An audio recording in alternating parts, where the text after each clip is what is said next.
Arbor, would you guys please stand as we worship this morning?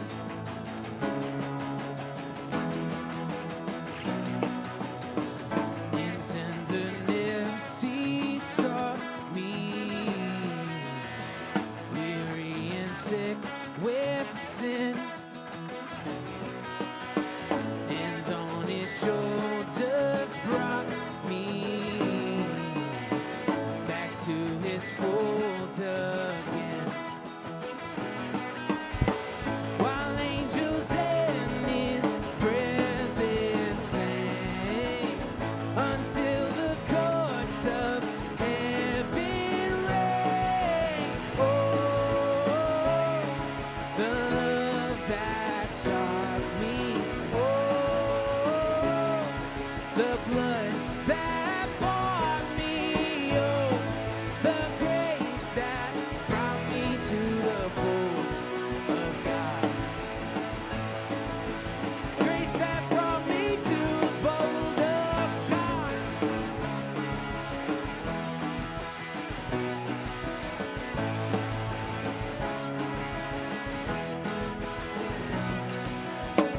He died for me while I was sinning, needy and poor and blind.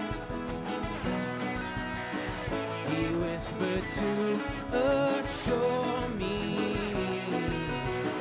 I found thee, thou art mine. I never heard a sweeter voice. It made my aching heart rejoice. Oh, the love that sought me. Oh, the blood that bought me. Oh, the grace that brought me to the fold of God. Grace that brought me to the fold of God.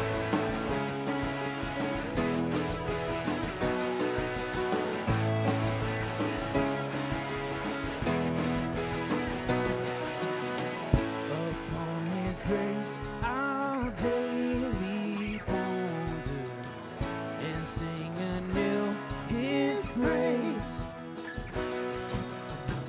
with all adoring wonder. His blessings I'll retrace. It seems as if eternal days are far too short to sing his praise. Oh, the love that sought me. Oh, the blood that bought me. Oh, the grace that brought me to the fold of God. Grace that brought me to the fold of God.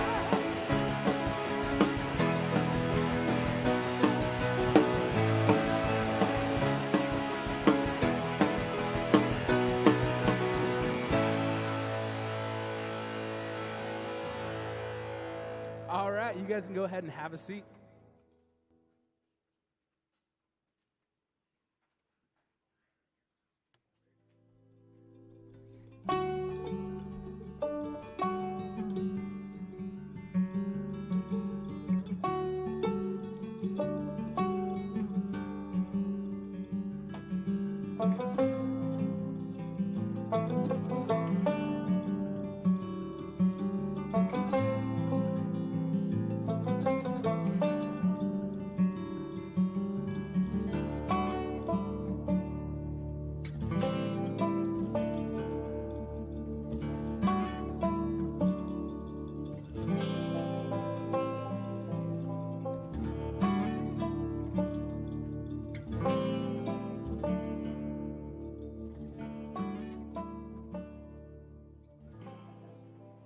Hey, hey, hey, good morning, Arbor Church, both here and online. I want to welcome you to our second week of circles here.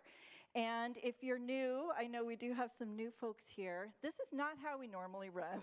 We just thought during the pre-Easter season, we're about as lean and mean as we're ever going to be. We're like building and investing the foundation and pouring into the core, building a strong core, as they say. And so after Easter, we're picturing there's a flourishing.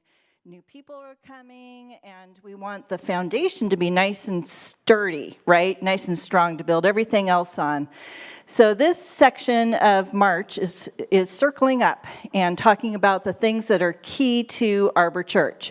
We're all going to get on the same page together, and we're going to have fun doing it. So anyhow, this is our second week. We have one more. And what we're doing, we're calling it circles because we're talking about spheres of influence that you find yourself in. And we're saying to ourselves, how can we help people find and follow Jesus in these different spheres of influence? Last week, we started with the home base. And this week, we're sort of spreading out a little bit more to the neighborhood. And then next week, we're going bigger. We're going global. So the concept is drawn from Acts 1:8, where Jesus says, "Be my witnesses in Jerusalem, Judea/Samaria, to the ends of the earth." Okay, so we're going Jerusalem, the home base. Like, how can we help people find and follow Jesus at Arbor? And then bigger is, how can we do that in Woodinville? And then how can we do that globally? So anyhow, this is really a fun series to be part of, and I'm excited to share some strategies that we're feeling convicted on, that this is the direction God is taking us, and we want all of you guys to own that, have it be part of your own passion and vision as we move forward as a church. Before we move forward, I wanted to acknowledge the rear view mirror and some of the struggles that we've had as a church since 2020. Many of these things are kind of nationally felt. The national church, the U.S. church, has struggled since 2020 for a variety of reasons. And it has taken a ding on our reputation in the community. It's taken a ding on how people do church, even how people think about the term evangelism. So we're going to acknowledge some of that on the forefront, and then I'm going to push you guys to groups to talk about that a little bit. So see what resonates here for you. Well, first, here at Arbor, you may have known that we've been a little insular, meaning in the last year, we have really focused on caring for the people of Arbor, and that was for a reason. Some people have said it was as if we had been in a battle, and there were wounded people in the trenches near us. And so just like you are told on a flight to put your oxygen mask on first, and then you help your kid, we are putting our oxygen masks on first, and then we help others, okay? So it has been a little focused on the inside of Arbor's walls. So for example, if we had groups were meant not for outreach, they were meant to strengthen the Arbor people. If we had sermon content or any online content, it was not meant for evangelism. It was meant to encourage and strengthen the Arbor people. And if we had any volunteer hours that you guys were donating to us, we were not saying, let's go and do community service per se. We were saying, hey, we've got some needs here. Let's build this strong base. So you haven't really noticed us saying to you, hey, dude, don't forget that faith is to be contagious. Are you inviting anyone to church? Or we're not saying, hey, you might want to share this sermon out on your socials or invite people to Easter. We haven't really been nudging you in that way. And it's not because we're embarrassed of who we are. It's we were realizing that there was a season of healing that needed to happen here at Arbor before we stretched outwards. Does that make sense? That's not the way that Jesus intended us to be forever. And that's not the way it's going to be moving forward. So this is kind of, again, that pivot point in time. And we are talking to the base here, kind of like a family gathering, family huddle. But things are going to look different after Easter and forward. So anyhow, we're excited to see what God has in mind for us. When we think of being healed here at Arbor through our wounds and in those battle trenches, it feels like a natural response that something healthy and healed would then reach outward, right? I was thinking of it in terms of a pandemic, like how would you understand this in a pandemic? I thought of the sourdough starter, right? You guys all learned how to make sourdough? Well, your sourdough starter, weirdly enough, if it's healthy, it's growing. I don't even know what it's growing, bacteria or something. But it is growing. It's like you can't even stop it from overwhelming your refrigerator or your jar or wherever you keep it because it's just doing what it's meant to do. So just like that is going to be us here at Arbor. Yeah. Like the woos. Evangelism, though, is kind of a scary term. It's kind of a scary term. So I want you to know that we're doing this together. We want to learn how to share our faith with you. We want to help you do that. We're not just sending you out little sheep among wolves or anything like that. We want to do that together. And sharing your faith doesn't have to be super scary. It can be as simple as remembering that Christianity is simply one beggar telling another beggar where he found bread, right? It's a way of saying, I found something that gives me life. I found someone, Jesus, who has changed my life. I want this for you as well, right? So it's like a sharing. But why is this not easier? Why is this so hard, especially in March 2022, right? There's some things culturally that are going on that have affected how we share and how we witness about our faith. The capital C church really has taken quite the hit in the last couple of years. People are detaching and disassociating from the evangelical church for a variety of reasons. It hasn't headlined super favorably in the last couple of years. So I was reading some grim statistics about the evangelical church. I mean, we're all aware that there's kind of a reckoning or a deconstruction going on with many people that we know and care about. Most people in America are not belonging to faith communities. For the first time ever, first time period, more people, how do I phrase this? I should just read it. For the first time ever, membership in faith communities has dipped below the majority in the U.S. It's down to 47%. So the term ex-evangelical, if you know, if you've heard of that before, it's more than just a hashtag. It's an approach to, or it's a response, I should say, to the church. People are deliberately unaffiliating with faith. And that is the culture that we're stepping into when we go to Hagen or the North Shore school districts or Mulbach's or our neighborhoods. That's the prevailing attitude out there. So this is like an education for us, right? We want to be sensitive to what's out there before we go and boldly start sharing our faith.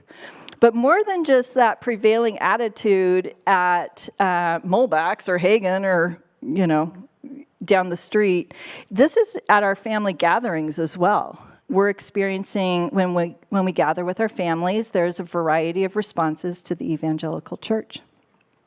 The rhetoric has changed. There's lots of different tone, like on the socials. The way faith conversations are approached feels a little risky. It's a hot button topic, yeah. So back in the day, back in the olden days, so 2019 and prior, the olden days, it felt like evangelism or sharing your faith was so simple because all you had to do was invite someone to church, right? That was kind of like, hey, I go to a really cool church. I go to Arbor. Like, do you want to come with me? Or do you want to try it out on Easter or whatever your invitation is? And it was a really easy default because you figured you've made connections with people that you know, and then you invite them to church, and the pastor will do the introductions to Jesus, right? He'll or she'll explain who Jesus is in a way that is compelling and winsome to your friend. Well, in 2020, the church doors closed, right? So that kind of evangelism was no longer an option for a while. I mean, you could say, hey, do you want to tune in online with me?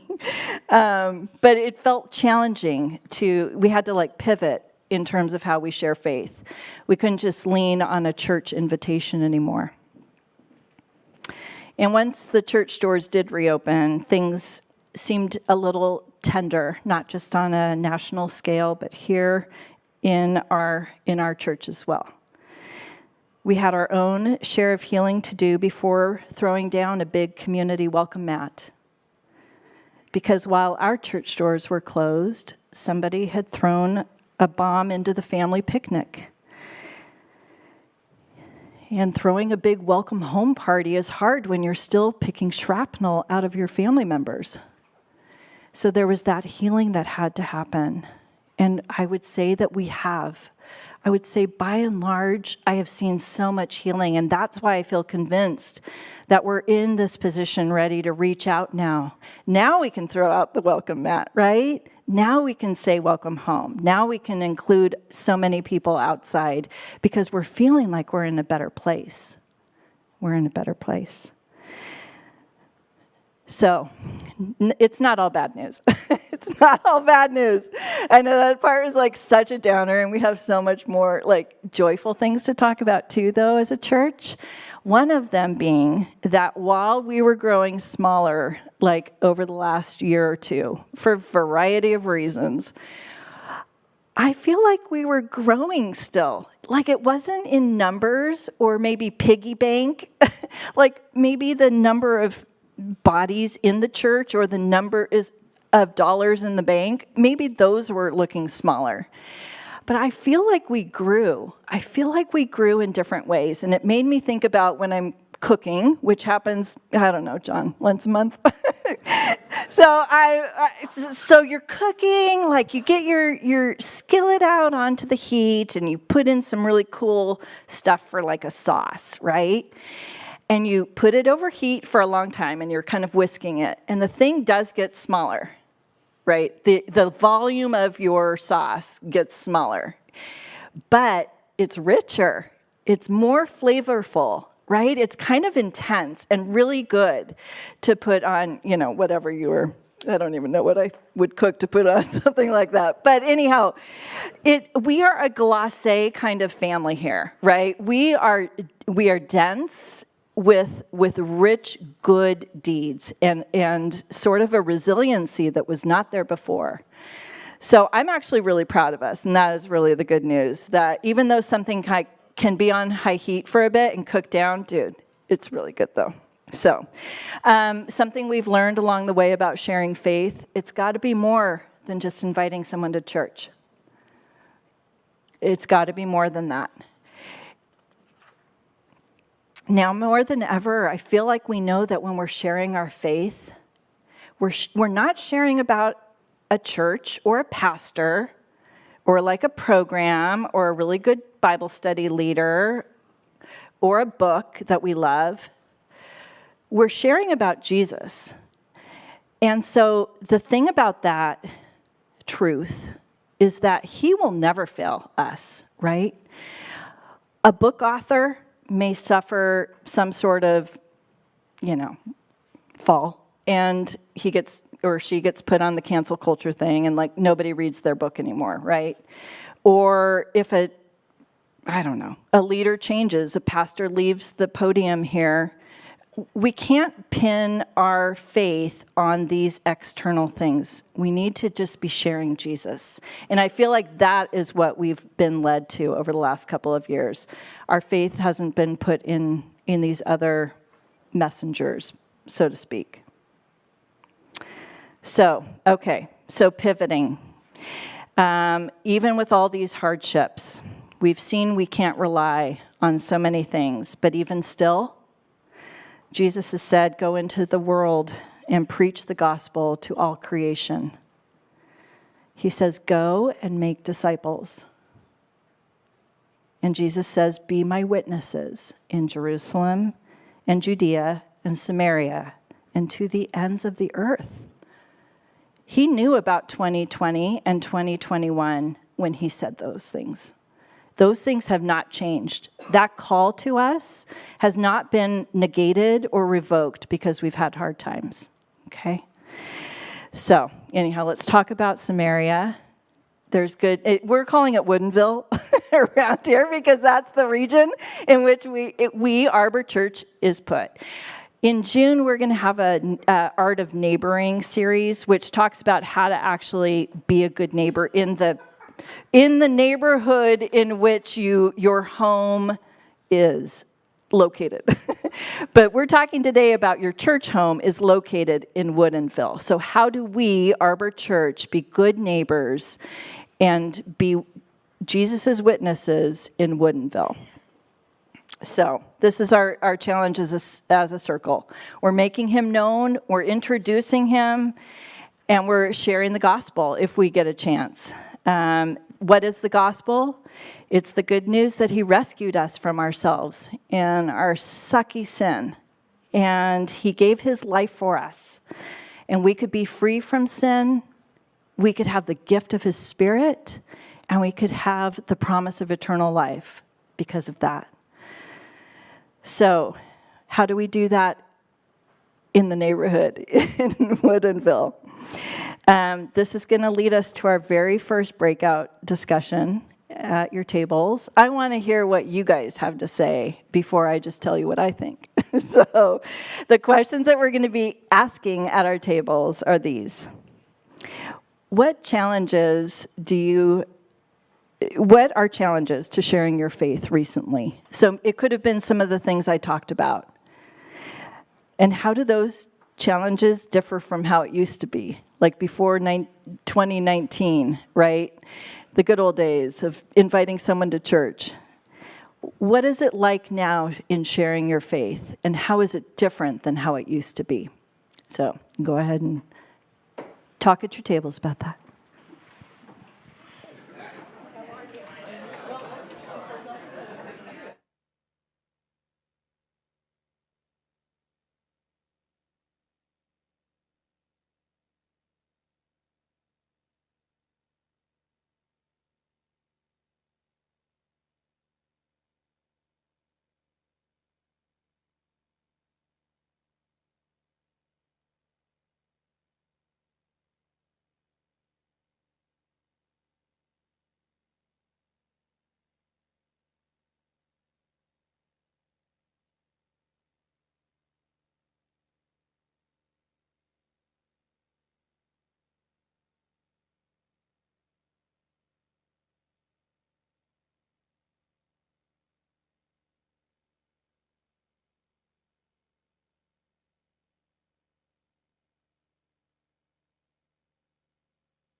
Okay, we are coming back. We are coming back. I love the sounds of connection here. As you're coming back and finishing up, I want to encourage you all to stay here till the very end because we are going to have door prizes. So, oh, there, we got everybody's attention. So, I'm so excited about those. I went out into the community and got little Woodinville-centric sort of things, and we had some really generous vendors give us some prizes too. So anyhow, stay till the end. Stay till the end. So I know this is just harsh for these introverts though, right? It's so awesome though. I can't wait to hear from the table leaders, kind of a summary of what you guys talked about, because I know so many good ideas were percolating out there, and I'm excited to get the pulse of you guys, and I just feel like it helps us with our leadership decisions.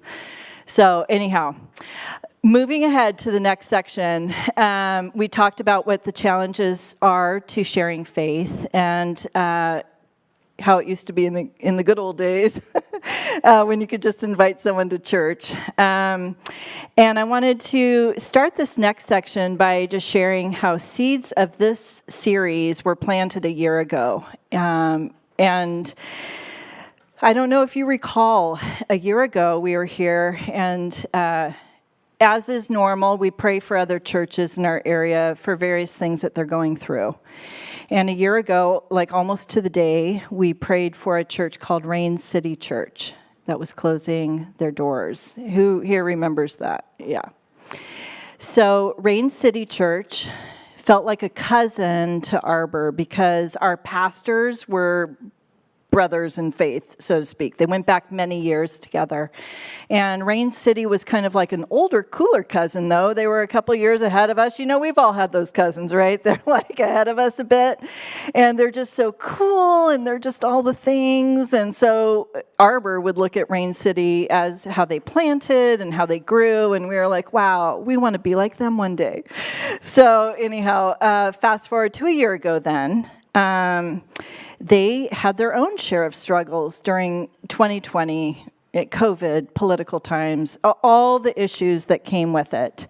And they couldn't get on top of it, and they closed down. And it was like a euthanasia in a way, because they just felt like there's no hope for us, so we're just going to stop. When I heard that news, it was like a family member dying. As a little church planter person, I looked at that like somebody in my family died. And it felt really deep and heavy to me because I very much identified with their journey. And I thought, oh my gosh, what if one day we had to close? And granted, if this was a year ago, trust me, things were looking scary, right? So it was a very real, it could have been a reality for us. It felt very scary to me. And I put myself in their shoes and I thought, okay, what if Arbor ended? There were a variety of responses from me at that time. First, I was like, who would take care of the sheep? Would they find a new place to go? Where would they go, and who would take care of them? But there were a couple bigger existential questions that I was asking myself too. I skipped one. The first one was, what if God didn't redeem our story the way that I thought that he would? And then I asked, when a church closes, who around them cares? If Arbor disappeared, would we be missed? Who in the neighborhood would notice? Would Woodinville be any different if we just vanished? In that moment, I was convinced more than ever that if we cannot make an impact here, who says we can make an impact anywhere? We've got to start here first, you guys. We have to make a difference here in Woodinville before we can expect to be making a difference around the globe. We got to start here. So this affected everything. This Rain City closing and all my big existential questions, it affected so much, to the degree that I was saying, this is going to be how we're serving in this space then. This is going to be the impact, the footprint we make here in this area. So when there's a heat wave or smoky skies in our area or power outages or unending days of rain, we open the building. When there's food insecurity at the school nearby, we start a food bank.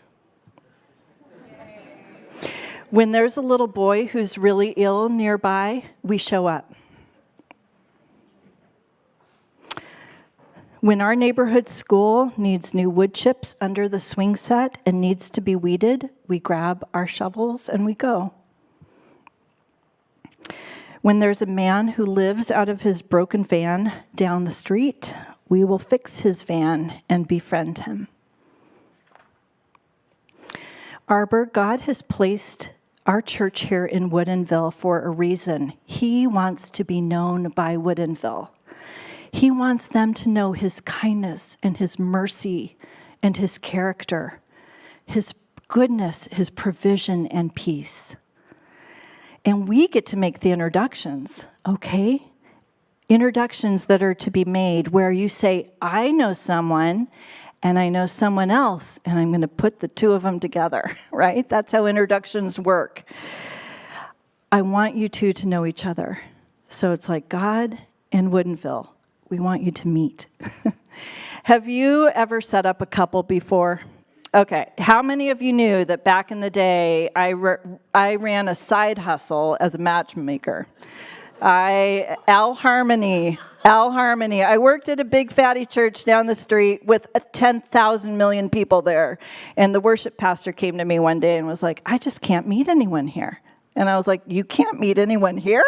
Like, you just are not talking to the right person. I will introduce you to the right people. So anyhow, Al Harmony was born, and I do have quite a few number of people who have gotten married as a result. One of them actually goes here, the Sangders, Travis and Kirsten Sangder. I have a picture of that. I set those two up, man. They never knew each other. Met them. I introduced them. They got married. So it works. Yes. I know someone. I know someone else. I'm going to introduce you two together, right? So that's how it works, the magic. God can use us to introduce himself to the neighborhood. With this introduction, Woodinville can know peace and goodness and kindness and provision and peace. In Matthew 5, Jesus teaches us about how we are to impact our community. He says, you are the salt of the earth. Salt. We make people thirsty for God. That is what salt does.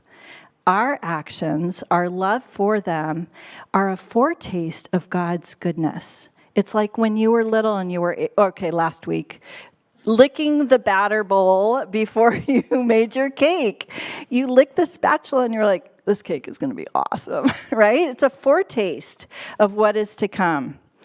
So salt does the same thing, and I love how St. Augustine said, you've put salt in our mouths that we may thirst for you.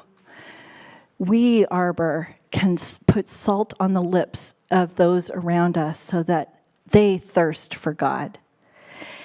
Not just being salt, though, he also calls us lights. You are the light of the world, like a city on a hilltop that cannot be hidden. No one lights a lamp and puts it under a basket. Instead, a lamp is put on a stand where it gives light to everyone in the house. In that same way, let your good deeds shine out for all to see, so that everyone will praise your Father in heaven. So our good deeds are not to earn like brownie points into heaven. They're not to assess or to provide us influence or position of power. We're not in a popularity contest with other churches. We're simply following all that God has asked us to do, to be salt and light. Our good deeds point others to Christ and shine a light on him. We put salt on lips. Isn't that so cool? Isn't that a great visual? We do good works that build good trust in our good God. That is why we do them. The church's witness has taken, not the lowercase church like Arbor Church, but like the bigger K, the capital C church, their reputation has taken a ding in the last couple of years. And I feel like with every time that we do good deeds here in our community, we're buffing out those dings, right? We're restoring the witness of the church again. We're saying, okay, we're super imperfect for sure, but we know someone who is perfect, right? We're restoring the witness of the church to this community. Okay, hand raise. How many of you have passed Arbor Church on the 522 at night? You're driving by, right? You kind of look over. What do you see? Right, you're like, why are all the festival lights on? Dudes, that is so on purpose, okay? We are blazing the festival lights 24/7 because we want to be noticed. We want people who are like clogged in traffic, going to jobs that they don't love, heading to a hospital because they have some bad news that they're experiencing with their family or a crisis. The amount of traffic that is going by our front door or our back door, whichever way you look at it, it's incredible. We could not ask for better advertisement, right? Better marketing. We've had people find us because of our little festival lights in our Arbor Church by the freeway. And dude, I told Cliff I was going to tell a story on him. Okay, truth be told, Arbor is not that pretty, right, from the outside. I know. It's surprising. I think people are super shocked when they come in and it's actually cute and pretty in here. But so Cliff jumps on staff a year ago, almost, more than that. And after his first week here, he comes in my office. He's like, Allison, the building is so ugly outside, the concrete and stuff. Can you wash it? Is what he's saying. Can you clean it? Can you clean it? I'm like, really, man? You think a cleaning is going to help? I mean, that's super adorable, but like, A, I don't have the time, and I don't think it would help. But also, I just thought that was awesome. So we don't have a great exterior going for us, do we? But we have those lights. We have that freeway access that's running by. And so when people do find us, what do they find? They find awesome people, right, who love Jesus. They can check us out online and get a little foretaste there, too. But I have been intentional about keeping those lights on. Since the dark fell in 2020, I want Arbor to be seen as a light on a hill, okay? A light on a hill. We're lighting this place up for a reason. Even on hard days, in pandemics, and in lean times, we believe this church is the light of the world. A city on a hilltop or by a freeway, shining. And it's our good deeds like a light on a lampstand that are shining for God's glory.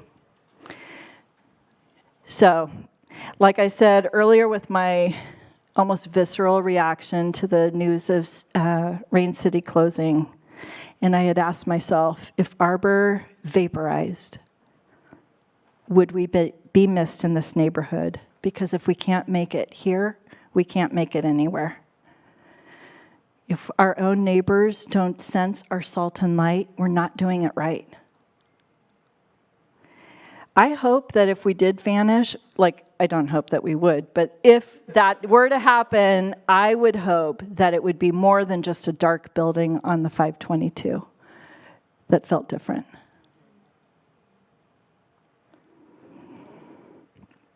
I hope our town would feel less salty and less bright because you guys would be gone. Let's take a look from Scripture. We're going to look at somebody from Samaria. Since we're talking about the little Samaritan circle, you know, I thought, let's look at what this little gal from Samaria does. You might know her as the woman at the well. She's also a woman from Samaria, or a Samaritan woman. She has an encounter with Jesus at the well, which is in her normal, it's like her normal pattern in life, like she's going to Hagen, has an encounter with Jesus.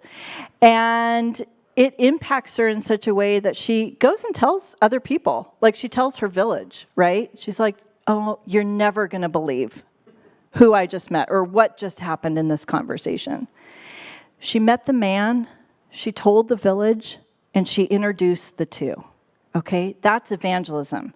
We have met the man, Jesus. We have a village, and now we go and introduce the two. I love this is what it said of her impact later on in that John chapter 4. Many Samaritans from the village believed in Jesus because the woman had said, he told me everything I had ever done.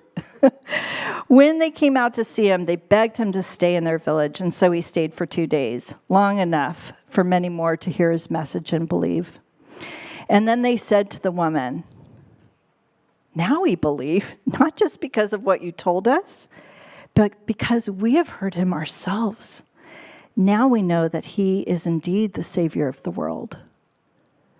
So this is what evangelism looks like. Even though that word is really scary and it seems complicated to share your faith, this is what the end result can be. That many people are drawn to know God, be introduced, have an experience themselves, and then be able to say, like, we totally believe with you. Like, we are now part of the same faith family. You meet the man, you tell the village, and you introduce the two. That is how we do it in evangelism. So I am going to share with you. Do I want to share with you now? No, I'm going to save something. It's not the door prizes. Don't worry. No, it's okay. I'm not skipping over the door prizes. I wanted to say, why would we do this? Okay, a why is very important. In Jeremiah 29, God says and I love this too. Wait, wipe that off really fast. I thought this was funny because I was going to pull this scripture out. It spoke to me very much about sharing faith. But I was also like, is this for us? Because Jeremiah 29, God is talking to his dispersed people. I don't know. Are we dispersed? I was kind of going through that thing. But then I skipped forward a couple of and it was the thing that we all tell ourselves. For I know the plans I have for you. I have plans to prosper you. I have plans, of welfare and a good future. Like, we quote that all the time. So I was like, okay, it's okay to rewind back 2 verses or so and use this one as well. Because if we're going to use that one, let's use this one too. He says, to pursue the well-being of the city that I have deported you to. Pray to the Lord on its behalf, for when it thrives, you will thrive. Pray for your city for its behalf. Its thriving is your thriving. Other verses or other translations say, pray for the peace of your city. Seek its welfare. The goodness that you're pursuing for your city, it has this reciprocal effect. I don't think that's why we do it, because it's good for us if Woodinville is healthy and strong. But I think we've seen enough in the headlines recently to realize that a strong, healthy city with good leadership can benefit all of its citizens, right? So, where do we do this? We've talked about Woodinville. We know that Woodinville is very, very big. And so we thought about, are we to impact all of Woodinville? All of 98072? That seems a little broad. And so we thought, what if we just focused on a radius around us for starters? And so we thought, what if we just did 1 mile? 1 mile this way, 1 mile that way, 1 mile this way. You get me? I think we have a video as an explainer. A little hop along. Okay, you are here.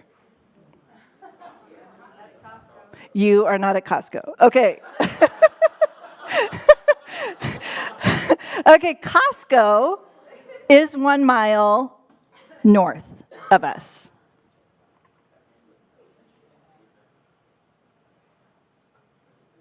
Did it change? Oh, yeah, that's the part where you're not going to see it. Okay. Okay, here we go. Also, Woodinville Alliance Church is our southmost 1 mile from here. That's on 168th. And then we go over to the east is Mercury Coffee. That's a mile that way.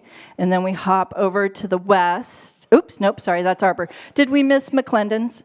I missed it somewhere? You missed it. I missed it. You guys saw it? Good. Okay, there's a better, that's a circle. That is the mile radius.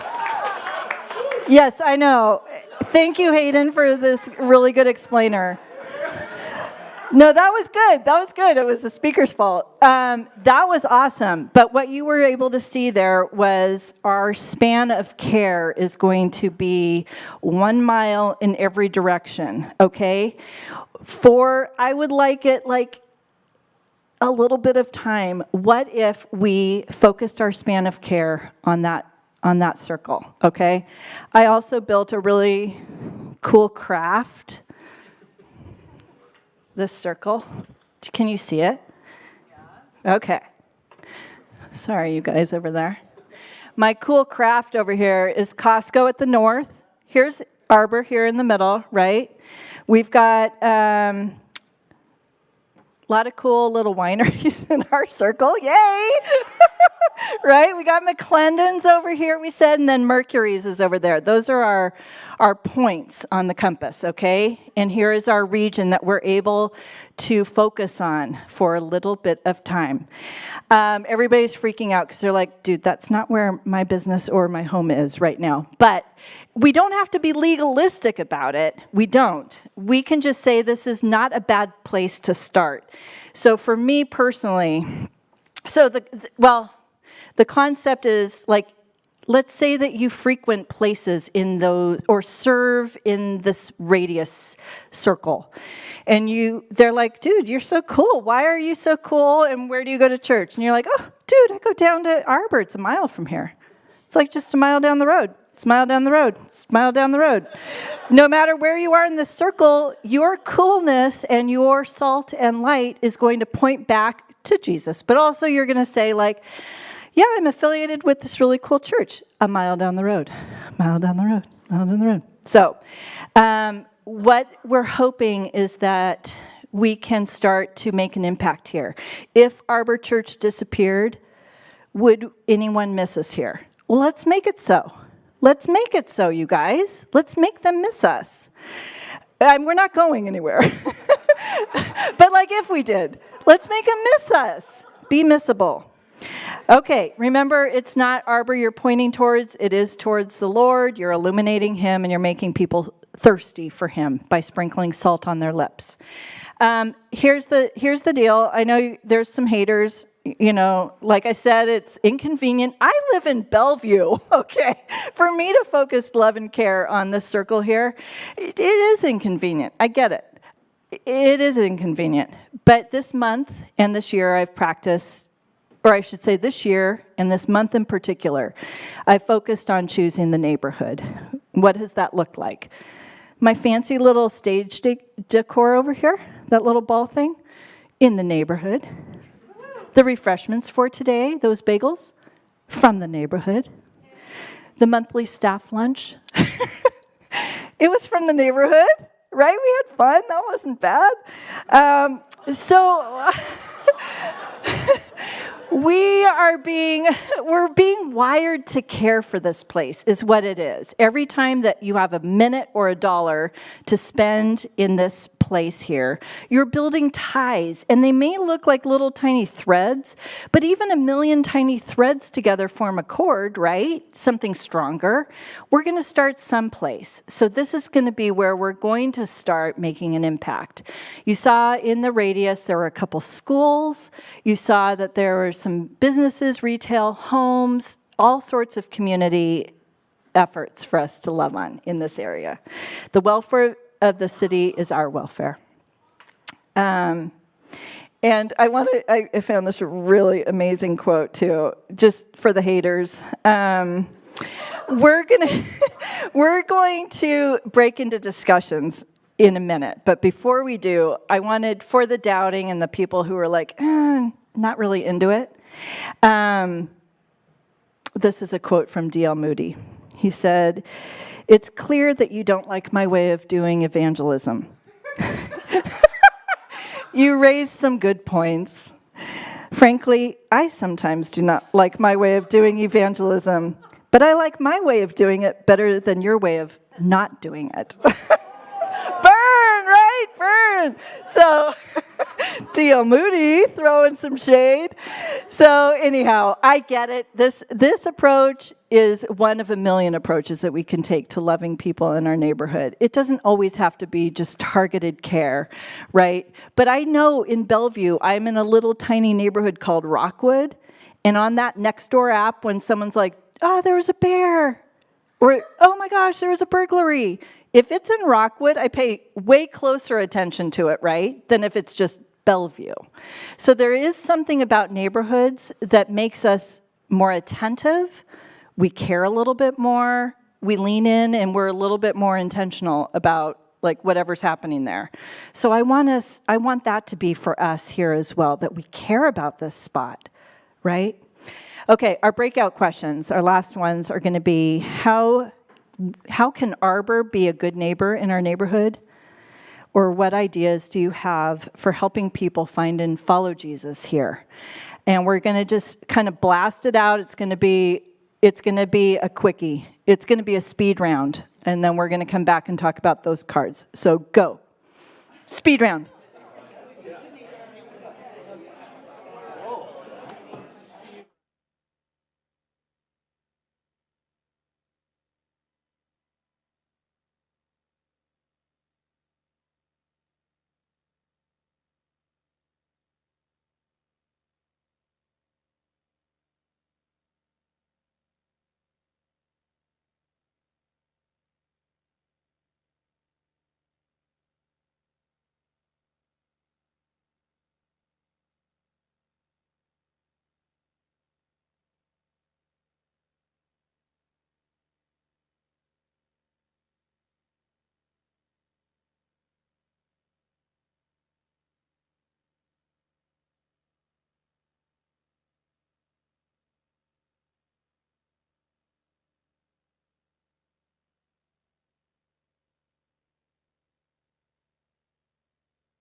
the door prizes.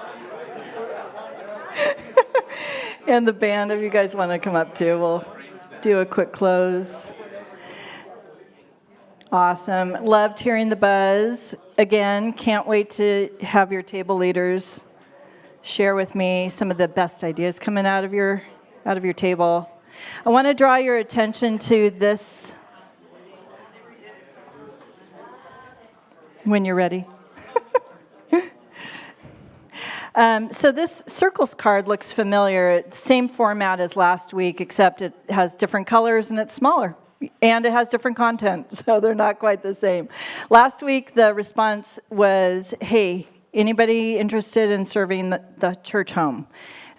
This is anybody interested in sharing faith in a variety of different ways. So I wanted to highlight a couple of them for you.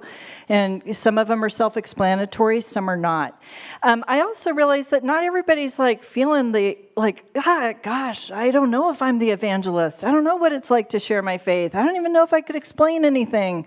But I sure would be happy to help a program out that serves the neighborhood. That could be you. So some of those things that are more on the behind the scenes or support modes. The soup squad, I've got, we are down to our last frozen soup that was made by a volunteer. She had just put together a bunch of soups. She froze them. We have a chest freezer in there, and we've been able to give those out to people who are sick, people who had last-minute emergencies, that kind of thing. So if you are somebody who likes to cook and would want to jam some soups, I'll show you how to do it, and we'll stuff our freezer again. Rainy day playground host, somebody's got to lock it up when we're done hosting the community. Child care for groups. When the people come, they have children with them, and they don't often want to have the kids with them in a group. We could have little playground hosts that, the kids come and the parents are learning or being fed in some way. While their kids are being cared for. There's such a variety of ways to care for our community, ways that don't entail you knowing the 4 spiritual laws and going to knock on a door. So if you have any questions or need any clarification about what any of these things would look like, please let me know. If something interests you, put a little star by it, put your name and email on the front part, turn it into your table host. They will get them to me and we'll contact you. It doesn't mean that you're now obligated to, do anything crazy. But we're going to open the conversation with you, and we'll say, do you want to hop on? So that is that. Start with prayer too. I don't think I made that clear enough. Is that our first way to love our community is to be praying for them. So when you see something, you're in the circle, how many times now I hit up Mercury's a mile down that way. And I'm like, oh yeah, I should be praying as I drive that direction. There are a lot of homes here. I should be praying joy over these homes, blessing, that God would make themselves known to him. Make himself known to them. It can change the way that you pray for your community to recognize this little circle, okay? Thank you for responding. We're going to worship, which is awesome. While you stand to worship, check and see if you have a little wooden circle on the back of your chair. And if you have one of those, then you did win a door prize. And after worship, I'll meet you over there and give it to you. Let's stand and worship.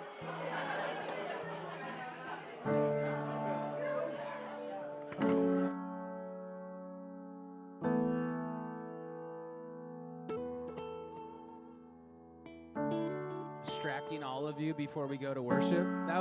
Thank you. Great transition for this.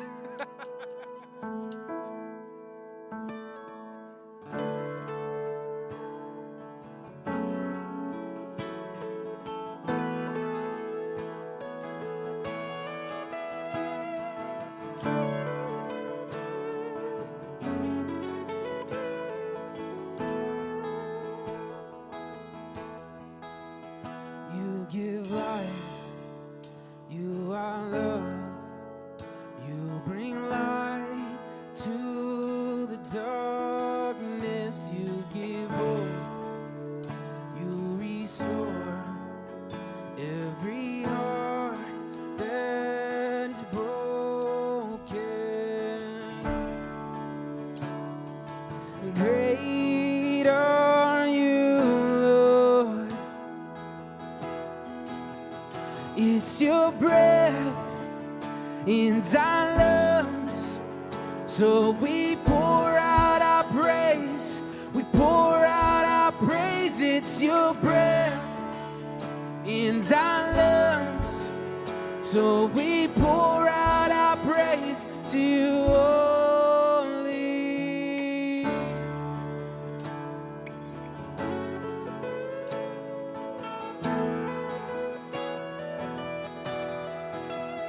You give life, you are love, you bring light to the darkness, you give hope, you restore every heart that is broken. And great are you, Lord. It's your breath in our lungs, so we pour out our praise. We pour out our praise. It's your breath in our lungs, so we pour out our praise to you only. It's your breath in our lungs, so we pour out our praise. We pour out our praise. It's your breath in our lungs, so we pour out our praise to you only.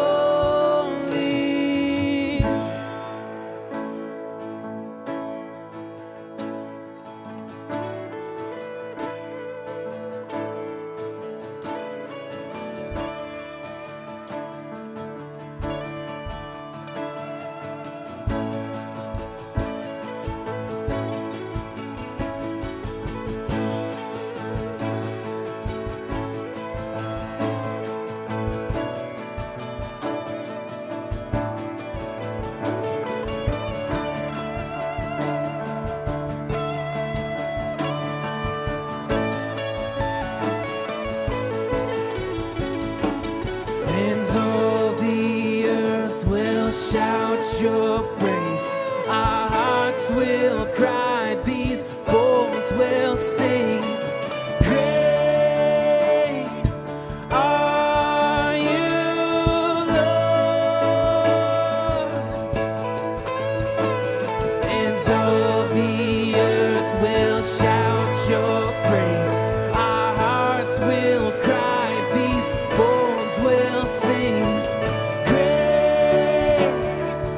are you, Lord. It's your breath in our lungs, so we pour out our praise. We pour out our praise. It's your breath in our lungs, so we pour out our praise to you only. It's your breath in our lungs, so we pour out our praise. We pour out our praise. It's your breath in our lungs, so we pour out our praise to you only.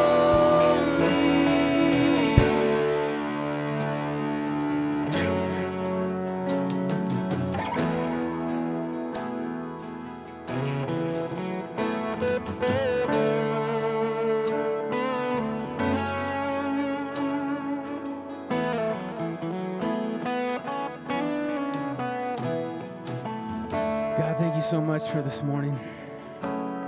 The opportunity for us to sit around and talk with each other and brainstorm and really figure out what you have for this church in this neighborhood.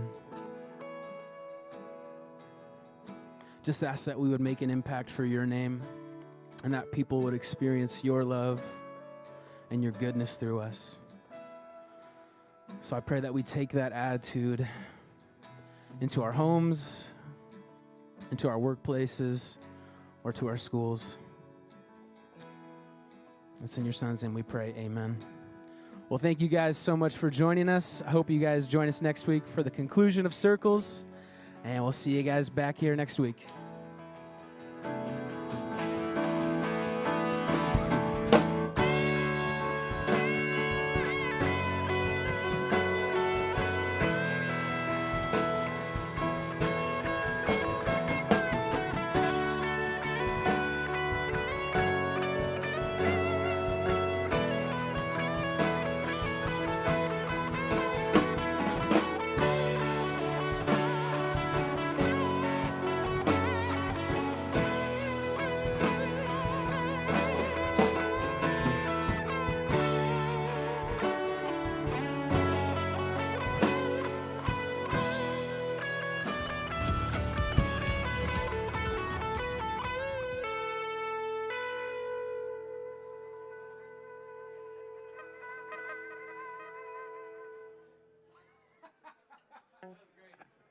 Good job.